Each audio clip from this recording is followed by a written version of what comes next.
লাগলে আমরা 1 cm ইয়াটা নিয়ে কলমটা নিয়ে আসো সিলভার পেন। সিলভার পেন যদি চান আমরা এই 1 cm এর প্যাটার্নও করতে পারি। দেখেন সিলভার পেন দিছি তো স্যার নিয়ে গেছে মনে হয়। সিলভার পেনটা কে দিছে সিলভার পেন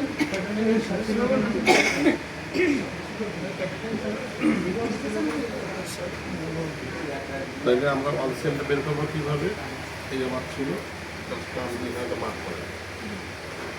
এখানে চলে যান। লাগলে আমরা এটা এইটুকু একটা প্যাটার্ন কেটে ফেলি 1 cm ওটা দিয়ে আমরা মার্কিং করতে পারি। এইটা দিয়ে করতে চাইলে যেটা সুবিধা হয় কারণ কিন্তু আপনাদের এই মেলে না কিন্তু দেখেন এদিকে কিন্তু বাড়তি আছে কীভাবে মিলবে করেন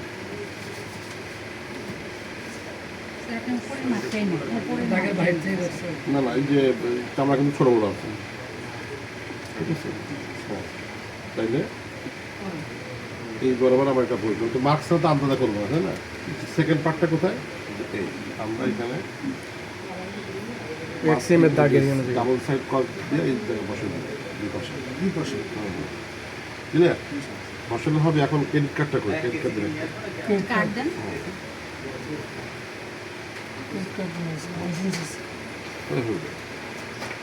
খুলে যাবে তাহলে এটা আমার নামটা দেখা যাবে তাই না মাঝখানে সেলাইটা আমরা পরে দিব যতটুকু আপনার ঢোকানো লাগবে এই জায়গায় মার্ক করে সেলাই করতে হবে আপনাকে ঠিক আছে এখান থেকে একটা স্টিচ হবে মার্ক করে দেবো বড় একটা স্টিচ হবে যাতে আমার পার্টটা কি ভিতরে না যায় আমি চাইছিলাম যে আমরা কন্টিনিউ করে ফেলি যে এটা দরকার নেই না আমরা এক্স্যাক্টলি করবো ঠিক আছে সময় লাগবে মেজারমেন্ট আছে যে না কার্ডটা বাড়াই নেবেন এটা কার্ডের মেজারমেন্ট করে দেবো না। হ্যাঁ কার্ডে কি হয় কার্ড বাড়াই নেবেন হ্যাঁ কার্ডের এক্সএম দেখা যাবে এই তো। হ্যাঁ হ্যাঁ দেখা গেলে এখানে কোথাও সেলাইটা দিলে আর ভেতরে ঢুকবে না সেলাইটা মার্ক করে দেবে বসে নিয়ে এটা দুই পাশ একই